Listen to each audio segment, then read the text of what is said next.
Welcome to Vivekananda classes. आज हम current के कुछ इम्पोर्टेंट तथ्य पर चर्चा करेंगे जो आंसर राइटिंग के लिए महत्वपूर्ण है। जैसे बेरोजगारी से बचना है तो स्किल्स को क्रांति बनाए।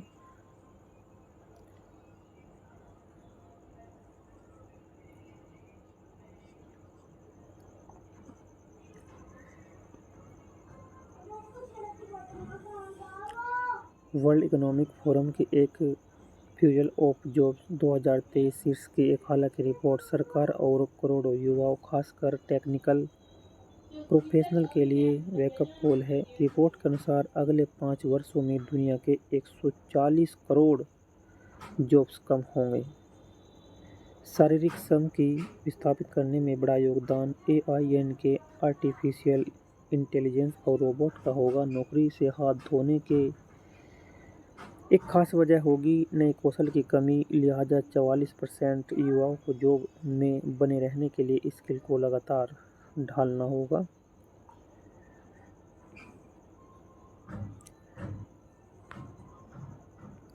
भारत के बारे में कहा गया है कि धीमी आर्थिक रफ्तार, महंगाई और सप्लाई में कमी के कारण नौकरियां घटेगी।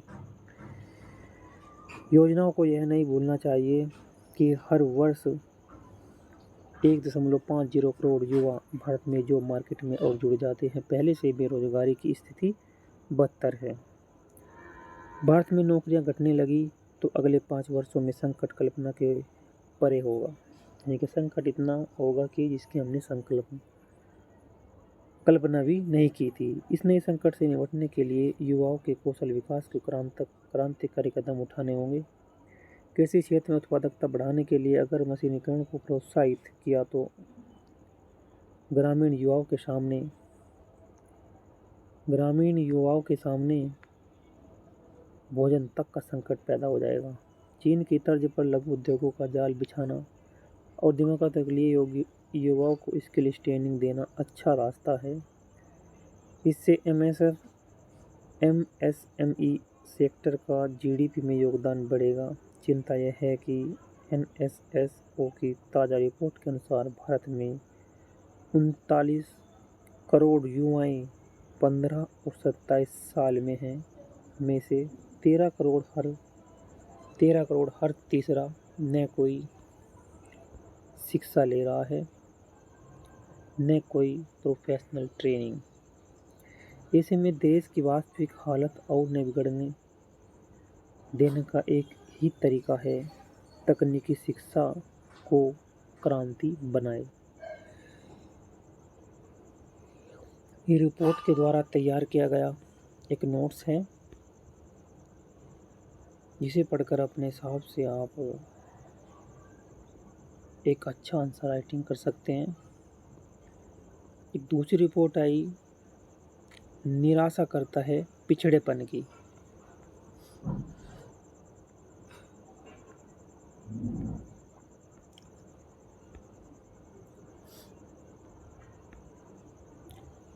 एक रिपोर्ट ये आई है, निराश करता है यह पिछड़ापन। सुशील देव इसके बारे में लिखते हैं,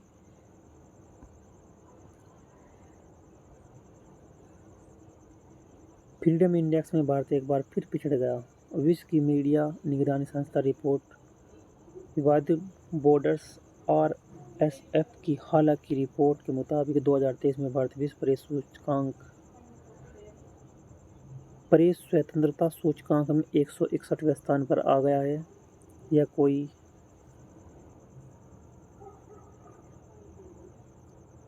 खुशहमी पालने वाली कोई बात नहीं है, बल्कि कुल 180 देशों में भारत की रैंकिंग यहाँ गिरावट का संकेत देती है कि जो चिंताजनक है। हालांकि इसे लेकर देश के विचारकों में कई प्रकार के मतांतर दिखाई दे रहे हैं, लेकिन यह मतलब हमारी कमियों को भी उजागर करता है और इसे दो राय नहीं है।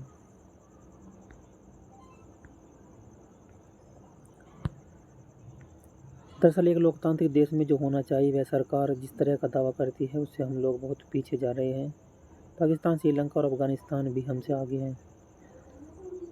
इस रिपोर्ट के आधार पर, प्रेस स्वतंत्रता रिपोर्ट के आधार पर, पाकिस्तान, श्रीलंका और अफगानिस्तान जैसे गरीब और पिछड़े देश भी हमसे आगे निकल चुके हैं। यह एक चिंता का ही विषय है। यह बहुत शर्म की बात है, हम उन छोटे और पड़ोसी देशों से भी पीछे हैं जिसके बारे में कहा जाए कि अराजकता की स्थिति में है। अराजकता की स्थिति में है वे देश, उनसे भी हम पीछे आ गए हैं। खून खराब होते हैं, कई प्रकार की परेशानियाँ होती हैं।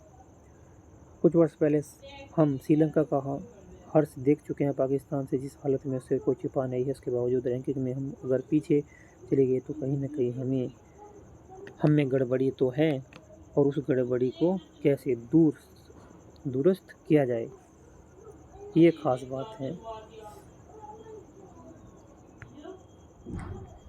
एक गंभीर चुनौती है कि हम सबको मिलकर इस बारे में सोचना चाहिए।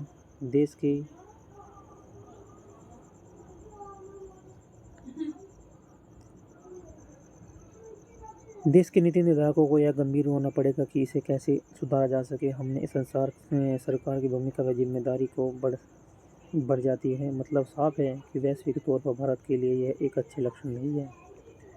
हालांकि कुछ लोगों का तर्क यह भी है। फ्रीडम इंडेक्स की रिपोर्ट में प्रतीत होता है कि पश्चिम में भारत को बदनाम करने का यह एक एजेंडा भर है। मतलब कुछ ये कह रहे हैं कि इस रिपोर्ट में जो स्थान लाया गया है, भारत को बदनाम करने का एक एजेंडा है। इस तरह की जो व्यवस्था की जाती है सरकार के द्वारा ही, ऐसे विचार या ऐसे क्लिप दिए जाते हैं अपनी छवि बनाने के। नरेंद्र मोदी के नेतृत्व में भारत की तरक्की को पचा नहीं पा रहे, इसलिए वे हर इंडेक्स में भारत को नीचे दिखाने की साजिश करते हैं, ऐसा कहा जा रहा है। मोदी के आत्मनिर्भर भारत के अभियान के तहत रक्षा से लेकर कई क्षेत्रों में भारत स्वदेशी उत्पादन को बढ़ावा दे रहे हैं। पश्चिम के देशों से जो सामान आयात किया जाता है,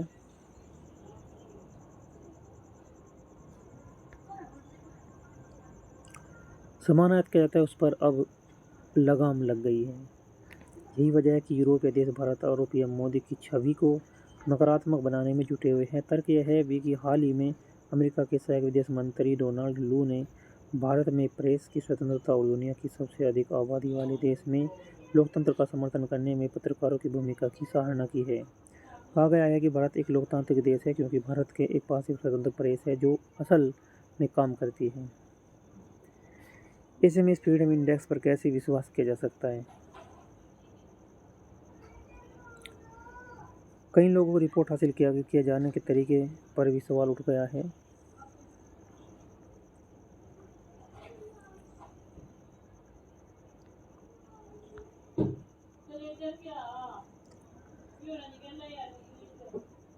फ्रीडम इंडेक्स पर कैसे विश्वास किया जा सकता है? कई लोगों ने रिपोर्ट हासिल किए जाने के तरीके पर भी सवाल उठा दिए हैं। कई देशों और टिप्पणीकारों ने WPFI के मानदंड, कार्य प्रणाली और RSF के कथित पूर्वग्रह पर रैंकिंग में निष्पक्षता की कमी और पारदर्शिता की कमी के बारे में भी चिंता जताई है। गौरतलब है कि विश्व में प्रेस स्वतंत्रता दिवस के अवसर पर बीते 3 मई को वैश्विक मीडिया निगरानी संस्था रिपोर्ट विदाउट बॉर्डर्स यानी RSF ने अपनी यह वार्षिक रिपोर्ट प्रकाशित की। फ्रांस की पेरिस स्थिति यह NGO दुनिया भर के देशों में प्रेस की स्वतंत्रता पर हर वर्ष रिपोर्ट प्रकाशित करती है।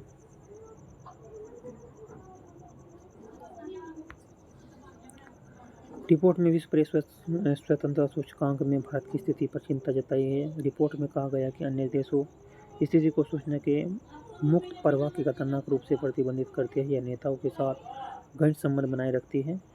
कुलीन वर्गों की ओर से मीडिया संसाधनों अधिग्रहण है, यह कोई एक नई बात नहीं है। WPFI रिपोर्ट 2002 में 80 के रैंक से भारत की रैंक 2010 में 122 पहुंची, यानी कि आप कह सकते हैं ये रिपोर्ट जो है, इस रिपोर्ट स्वतंत्रता सूचकांक में 2002 की अगर बात करें 80 के रैंक पर थी, और भारत की जो रैंकिंग थी, भारत की रैंकिंग 2010 में 122 आ गई और 2012 से 131 तक गिर गई। हाल ही में जारी 2020 WPFI रिपोर्ट ने भारत को स्थान 2019 से 2 स्थान नीचे 142 स्थान पर दिया गया था। यह बहुत चर्चा का विषय है।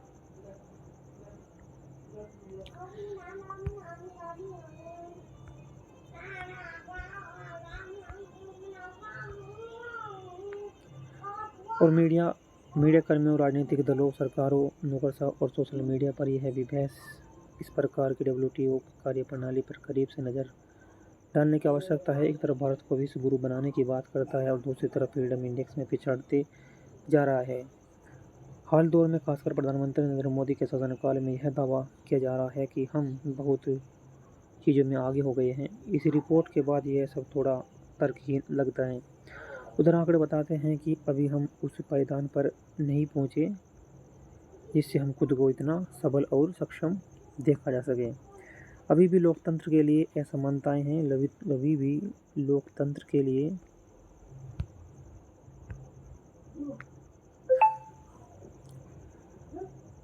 असमानता की खाई है। किसी भी देश की बराबरी करना अलग बात होती है और उसे पूरा करना अलग बात। नवीनतम रिपोर्ट के अनुसार भारत सहित कई देशों में प्रेस स्वतंत्रता सूचकांक खराब हुए हैं। रिपोर्ट के मुताबिक पिछले साल भारत को 180 देशों में से 75वां स्थान दिया गया था, जो इस साल 11वें पायदान से गिरकर 161वें स्थान पर आ गया है। इससे साफ जाहिर होता है कि इस प्रकार हाल ही में लोकतंत्र मजबूती और विरासत को सहेजने की बहुत ज़रूरत है। विवेकानंद क्लासेस में देखने के लिए धन्यवाद। लाइक करें, सब्सक्राइब। धन्यवाद।